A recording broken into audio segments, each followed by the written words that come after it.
Today we're joined by Brett Farmer, Australia's Consul General in Bali. Brett, thanks for joining us. Thanks, Tom. Brett, Bali is obviously a hugely popular destination for Australian travellers. What's the Consulate General's role in supporting them? Well, as you say, it is very popular with Australians. There were about 790,000 Australians arriving last year, and that number continues to grow. So there's quite a requirement for a demand for consular services. That ranges from things like hospitalisations and medical evacuations for people that find themselves in those unfortunate circumstances, to legalisation of documents, renewal of passports, that sort of thing. As you can imagine, with 790,000 Australian arrivals, that's a very large number of potential clients. Brett, beyond the consular workload, what other activities does the Consulate General get involved in? Well, you've probably seen the commemoration for the 10th anniversary of the Bali bombings last week. Naturally, we had the Prime Minister and the Leader of the Opposition there, as well as former Prime Minister Howard. So that was quite a deal of work in preparing for that event, and we worked very closely, of course, with the Indonesian authorities on that. There are a range of issues that we get involved in, from the consular delivery of consular services that we've mentioned, which of course takes up quite a good slab of time, to issues like trade promotion. There's some great events there, such as the Ubud Writers and Readers Festival, which there's a very big Australian involvement in.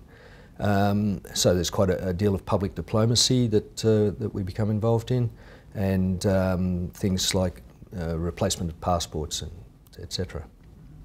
And I understand you also do some work for Canadians in Bali. Can you explain what that entails?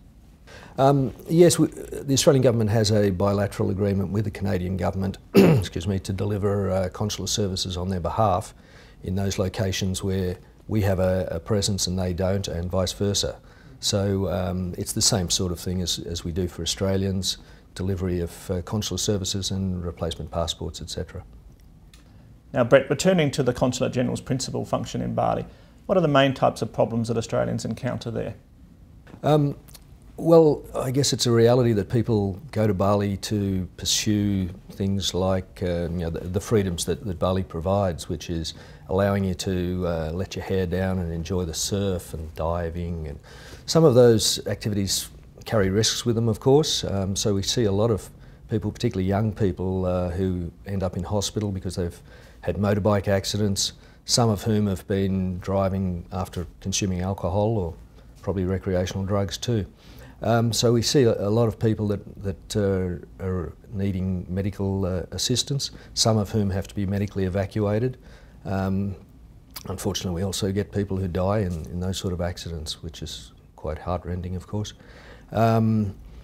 There's people that get a little bit carried away there in terms of not understanding what the local laws are and thinking that it's that the laws don't really apply to them, and so you see people who end up in jail, unfortunately.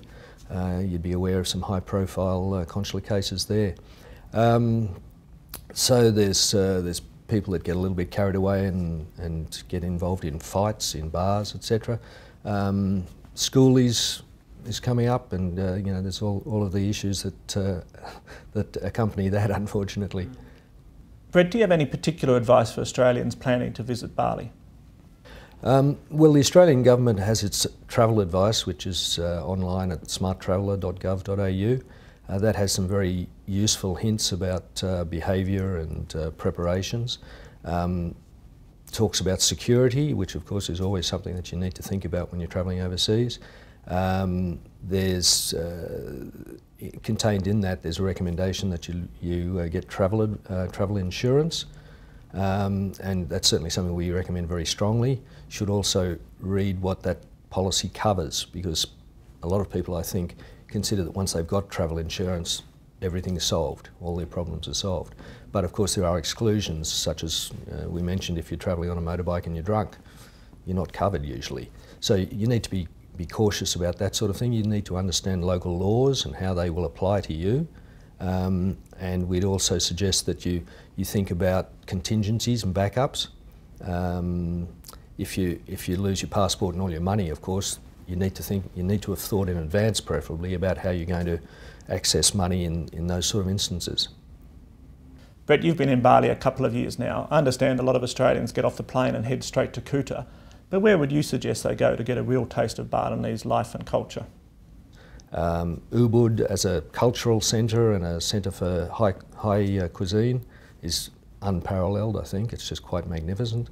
Legian and Seminyak, those areas are becoming very popular for higher value accommodation. There's fantastic 5-star hotels down in Nusa Dua. And then there's the rest of the island to explore, and all of the sort of spirituality and the community, the sense of community that goes with all of that throughout Bali. It's a wonderful, wonderful place. Brett, thanks very much for joining us. Good to see you. Thanks, Tom. And that was Brett Farmer, Australia's Consul General in Bali, with some important consular messages.